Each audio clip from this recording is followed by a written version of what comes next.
going on, guys? My name is Jack and welcome back to the channel. Today I'm bringing you guys a little bit of a shorter video related to some analysis of Valorant, and this time it's not even going to be at the pro level. It's actually going to be something that I think will be valuable to players of all skill levels. We're going to be looking at my first ranked match of launch now that it's out. I'm recording this at like 11 o'clock the first night. I only got a chance to actually play one game because I was busy today. And I'm doing all of my runs with my brother Jesse Tiv, who will be linked in the description down below. Make sure you go support him as well.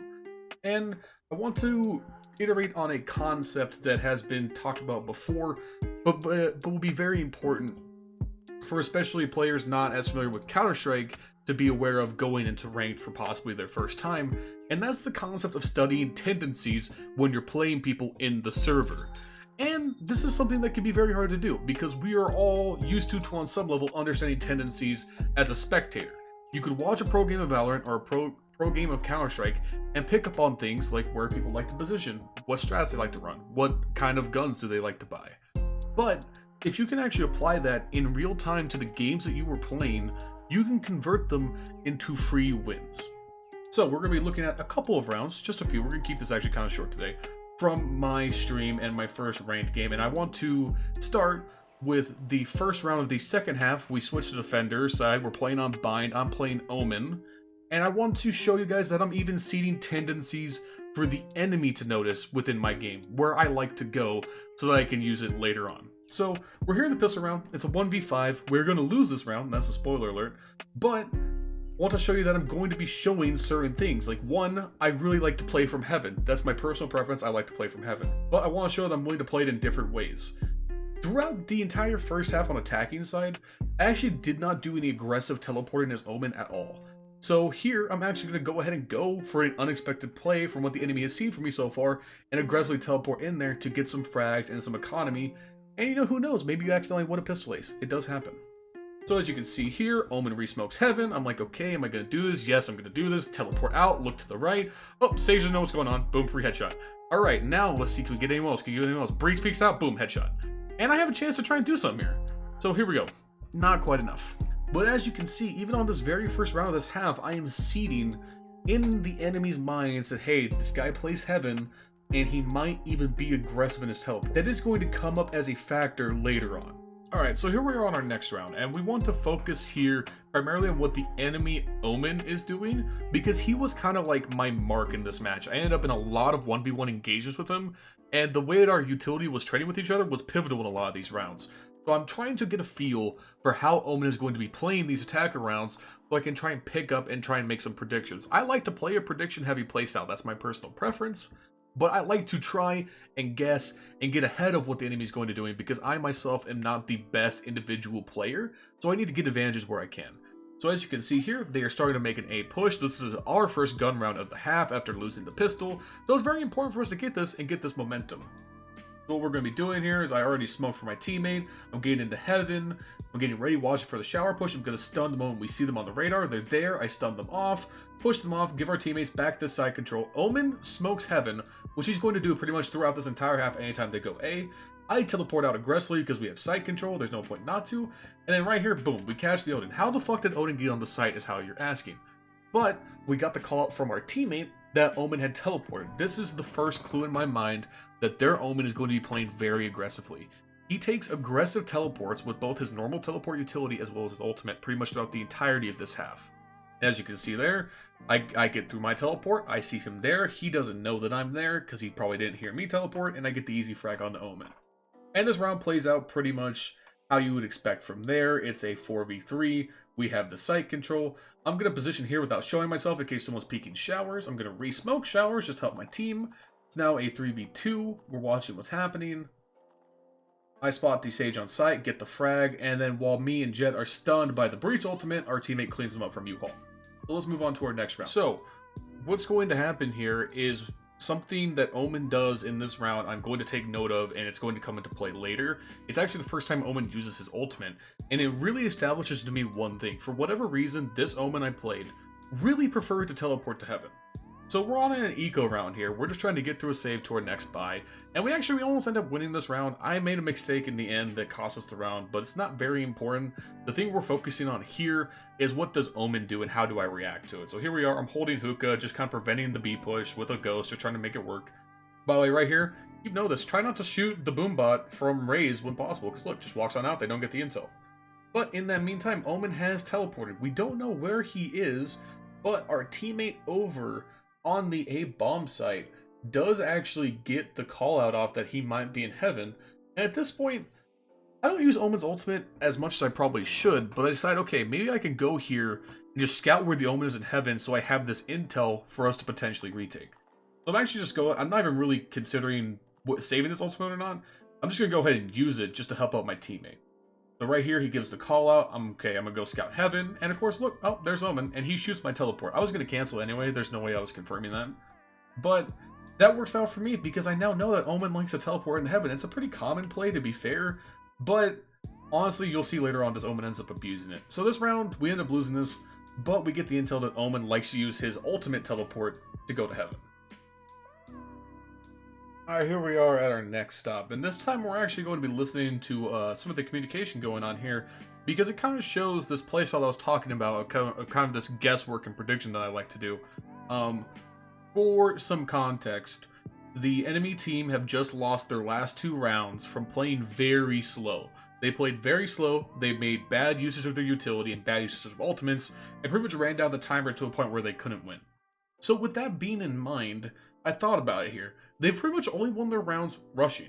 So, odds are after losing 2 rounds badly this close in the game from playing slow, it's very high odds that they are going to switch gear and go for a rush onto one of the bomb sites.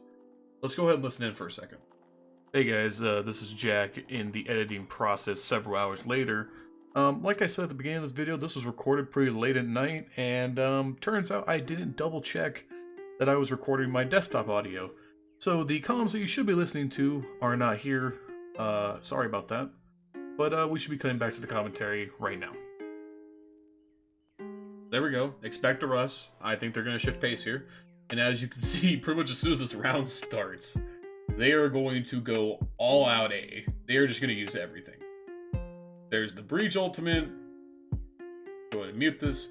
There's the Breach ultimate, flashes, everybody running in, chaos everywhere. I want to focus in once again, building up this identity of how this Omen is playing.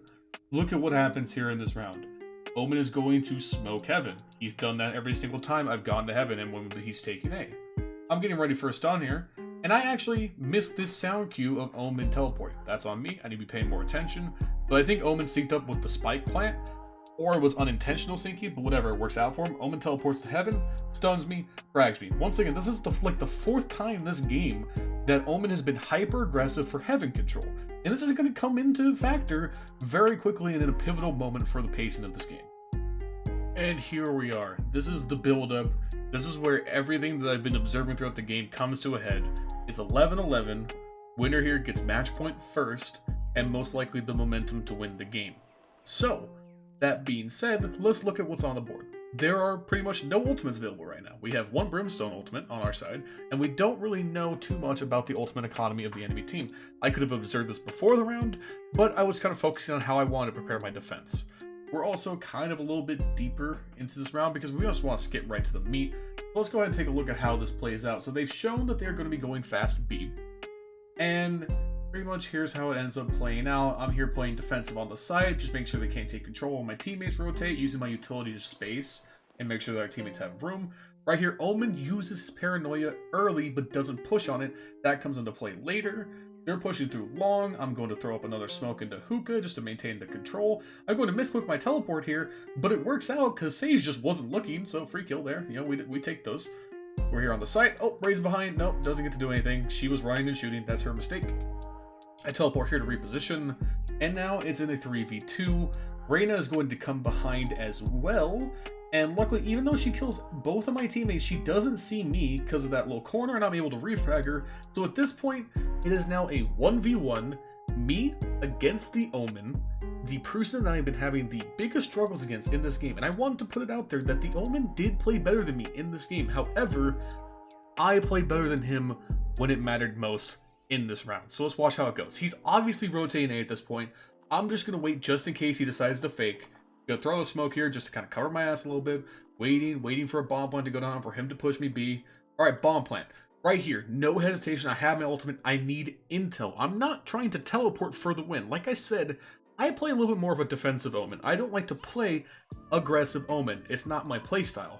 So right here, I'm just going off of a guess again. So my guess is he planted behind U-Haul, the default plant, and he most likely fell back towards short, Cubby, or U-Haul. So if I kind of teleport in the middle of that area, in between all of those points, I might be able to see where he is. So let's go ahead and listen into the comms here, and let's see how this goes.